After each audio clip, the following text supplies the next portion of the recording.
Donald Trump ने एक वक्त में ईरान के सुप्रीम लीडर अयतुल्ला अली खामेनेई को जिस तरीके से हिकारत भरी नजरों से न केवल देखा बल्कि जैसे अंतर्राष्ट्रीय मंचों पर जाकर के लताड़ने का काम किया, अब वो उनको कितना भारी पड़ रहा है ये पूरी दुनिया देख रही है। और ईरान के सुप्रीम लीडर अयतुल्ला अली खामेनेई को लेकर के ईरान में इस वक्त में जो जज्बात नजर आ रहे हैं, ऐसा लगता है कि ईरान की बहुत बड़ी तैयारी है। अयतुल्ला अली खामेनेई को लेकर के अब ईरान की तरफ से और ईरान के सबसे बड़े शिया धर्मगुरु की तरफ से कहा गया है कि हम खामेनेई पर किसी प्रकार का हमला बर्दाश्त नहीं करेंगे। और इसके साथ साथ डोनाल्ड ट्रंप और बेंजामिन नेतन्याहू को लेकर के फतवा जारी कर दिया गया है। बेंजामिन नेतन्याहू और डोनाल्ड ट्रंप इन दोनों को अल्लाह का दुश्मन बताया है। तो ये जो स्टेटमेंट या जिस तरीके से अभी कार्रवाई या बयानबाजी या फतवा जिस तरीके से जारी हो रहा है, इससे पता चल रहा है कि अयतुल्ला अली खामेनेई न केवल ईरान के सुप्रीम लीडर के तौर पर मजबूती से उभरे हैं, बल्कि उसके साथ साथ अरब कंट्रीज में, इस्लामिक देशों में भी उनका रसूख बढ़ा है। और इसकी वजह से भी बेंजामिन नेतन्याहू और डोनाल्ड ट्रंप बहुत परेशान हैं, क्योंकि जो काम वो करने के लिए चले थे उसका ठीक उल्टा हो रहा है। उन्होंने सोचा था कि हम अयतुल्ला अली खामेनेई को मौत के घाट उतार देंगे, लेकिन वो जिंदा है। उन्होंने सोचा था कि अयतुल्ला अली खामेनेई को हम घुटनों पर ले आएंगे, लेकिन वो पूरी हनक के साथ में अमेरिका को और इजराइल को ना केवल हड़का रहे हैं, बल्कि बता दिया कि दुनिया में किस तरीके से अमेरिका को जवाब दिया जाता है। और अब ईरान के अंदर सबसे बड़े सिया गुरु उनकी तरफ से ट्रंप और नेतन्याहू को लेकर के जो फतवा जारी हुआ है, इससे ऐसा लग रहा है कि खामेनेई एक बहुत बड़ी ताकत बनकर के ना केवल उभरे हैं, बल्कि ईरान बहुत बड़ी तैयारी में है। ईरान के सबसे सीनियर सिया धर्मगुरु ग्रैंड अयतुल्ला नासिर मकारिम सिराजी ने अमेरिका के राष्ट्रपति डोनाल्ड ट्रंप और इजराइल के प्रधानमंत्री बेंजामिन नेतन्याहू के खिलाफ एक धार्मिक फतवा जारी कर दिया है। उन्होंने इन दोनों नेताओं को अल्लाह का दुश्मन बताया है। साथ ही दुनिया भर के मुसलमानों से कहा है कि वो एकजुट होकर के इन नेताओं को ईरान पर हमला करने के लिए, पछताने के लिए मजबूर कर दें। मकारिम सिराजी ने अपने फतवे में कहा कि जो कोई भी ईरान के सर्वोच्च नेता या किसी मर्जा को नुकसान पहुंचाने या धमकाने की कोशिश करता है तो वह मुहरीब यानी जंग को पसंद करने वाला अपराधी होगा। बड़े सख्त शब्दों में इस फतवे में ट्रंप को लेकर के, खास तौर पर अमेरिका को लेकर के धमकी दी गई है। और इस्लामी मुल्कों से कहा गया है, इस्लामिक कंट्रीज से कहा गया है कि आप इकट्ठा हो जाइए, बता दीजिए कि इनकी तानाशाही या इनकी जो सत्ता है या इनकी पावर है अमेरिका की, उसको हम बर्दाश्त नहीं करेंगे। और जो कोई भी अगर सुप्रीम लीडर पर अगर हमला करता है तो फिर ये माना जाए कि वो जंग चाहत। फतवा इस्लामिक कानून की व्याख्या होती है, इसे मर्जा की तरफ से जारी किया जाता है। मर्जा बहारे इमामी सिया मुसलमानों के सबसे ऊंचे धार्मिक पद को कहा जाता है। वहीं ईरान ने इजराइल के साथ युद्ध विराम पर शक जताया। ईरान के चीफ ऑफ स्टाफ अब्दुल रहीम मसवी ने रविवार को सऊदी रक्षा मंत्री प्रिंस खालिद बिन सलमान से फोन पर बातचीत में कहा कि हमें दुश्मन इजराइल के साथ युद्ध विराम पर शक है। अगर फिर से कोई हमला हुआ तो हम इसका मुंह तोड़ जवाब देंगे। मुसवी ने कहा कि जब ईरान अमेरिका के साथ परमाणु वार्ता में व्यस्त था, तब इजराइल ने उस पर हमला कर दिया और अमेरिका ने उसका साथ दिया। इससे पता चलता है कि ये दोनों देश किसी भी अंतर्राष्ट्रीय नियम कानून का पालन नहीं करते। उन्होंने यह भी कहा कि यह जंग हमने शुरू नहीं की है, लेकिन हमने हमलावर को पूरी ताकत से जवाब दिया है। दोनों अधिकारियों ने डिफेंस के साथ साथ कई द्विपक्षीय मुद्दे पर भी बात की। इजराइल और ईरान के बीच 12 दिन की लड़ाई के बाद 24 जून को सीज फायर हो गया। अमेरिकी राष्ट्रपति डोनाल्ड ट्रंप ने इसका ऐलान किया। इस लड़ाई में ईरान के 610 और इजराइल के 28 लोग मारे गए। 24 जून को जब डोनाल्ड ट्रंप ऐलान कर रहे थे तो ऐसा लग रहा था कि वो अपना पीछा छुड़वाना चाहते, लेकिन ऐसा लगा नहीं कि कहीं से उनका पीछा छूटा है, बल्कि ईरान उनके पीछे बहुत मजबूती से पड़ गया। और ईरान अब दुनिया को यह बता रहा है कि डोनाल्ड ट्रंप से अमेरिका से डरने की जरूरत नहीं है। अगर अमेरिका आप पर हमला करता है तो उस पर पलटवार कीजिए।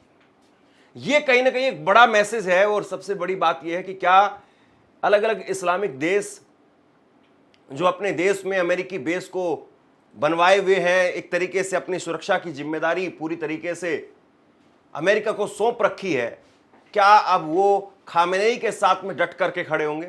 और क्या खामेनेई वाकई फिर उनको हिफाजत देने में कामयाब हो पाएंगे? यह भी बड़ा सवाल। ईरान के सुप्रीम नेता आयतुल्ला अली खामेनेई ने अमेरिका को भविष्य में हमले न करने की चेतावनी दी।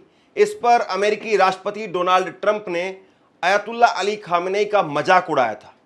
इस पर ईरान के विदेश मंत्री ने कहा कि अगर अमेरिकी राष्ट्रपति डोनाल्ड ट्रंप वास्तव में ईरान के साथ कुछ समझौता करना चाहते हैं तो उन्हें ईरान के सुप्रीम नेता के लिए अपमानजनक और अस्वीकार्य टिप्पणी करना बंद करना होगा। यानी जहां से बात शुरू हुई थी वहीं पर बात खत्म भी करनी पड़ेगी।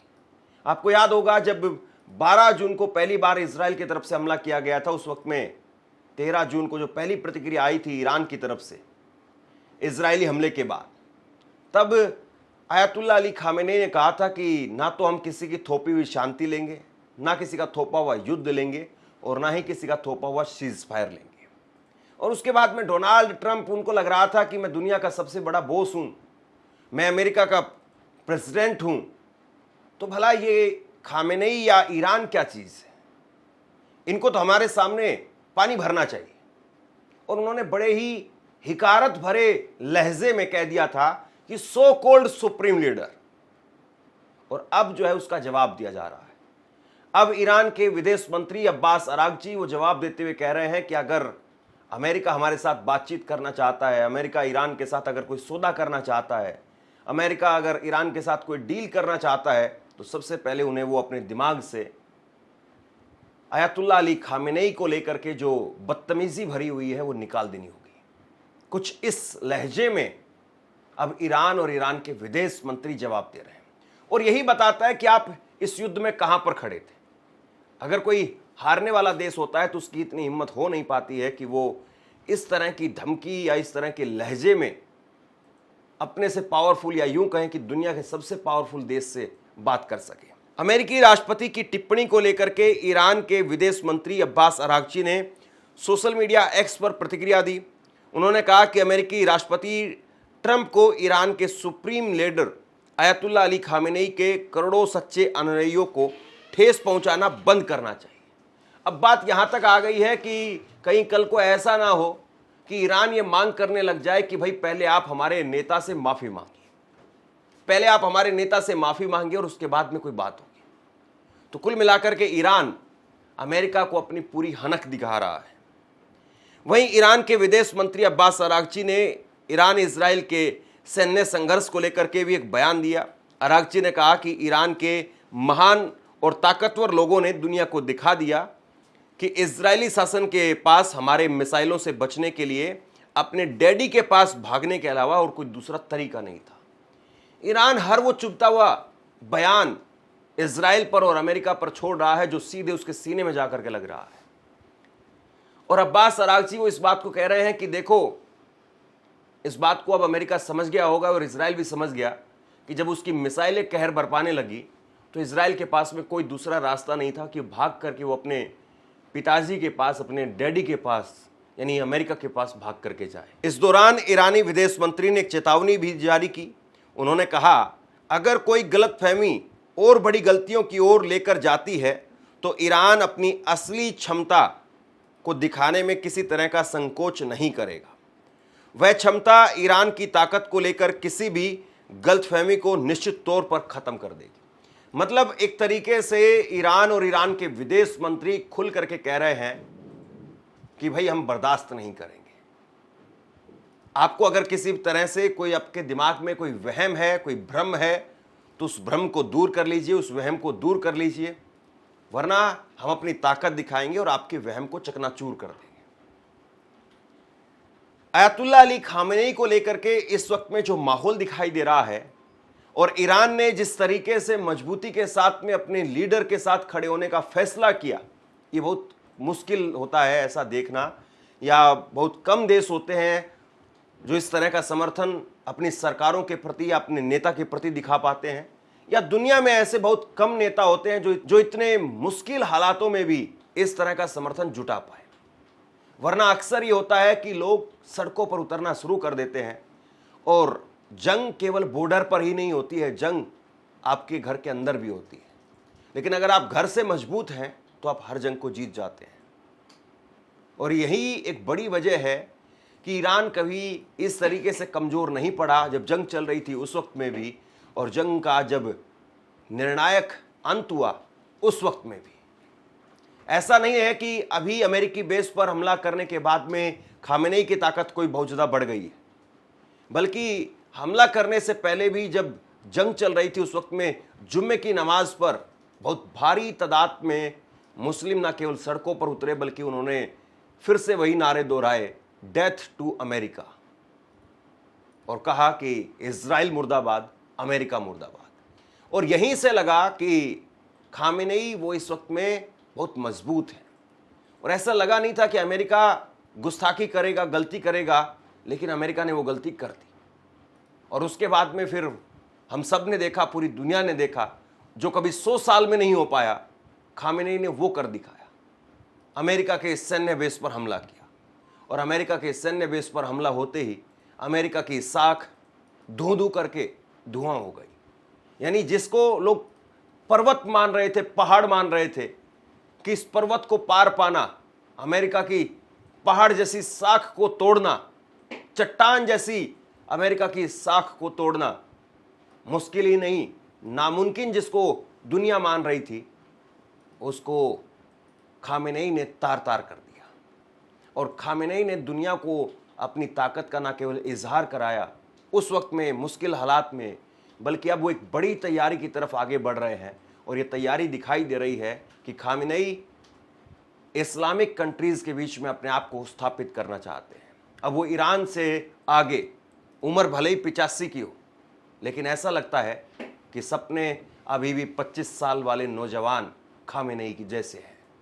और खामेनेई क्या वाकई इस्लामिक देशों में अपना रसूख कायम कर पाएंगे? जिस तरीके से उन्होंने अमेरिका को और इजराइल को लताड़ लगाई है, तस्वीर बहुत कुछ अपने आप में संकेत दे रही है। शेयर कीजिए इस खबर को, लोगों तक पहुंचाइए, और आप क्या सोचते हैं नीचे कमेंट बॉक्स में लिख करके मुझे ज़रूर बताइए। धन्यवाद।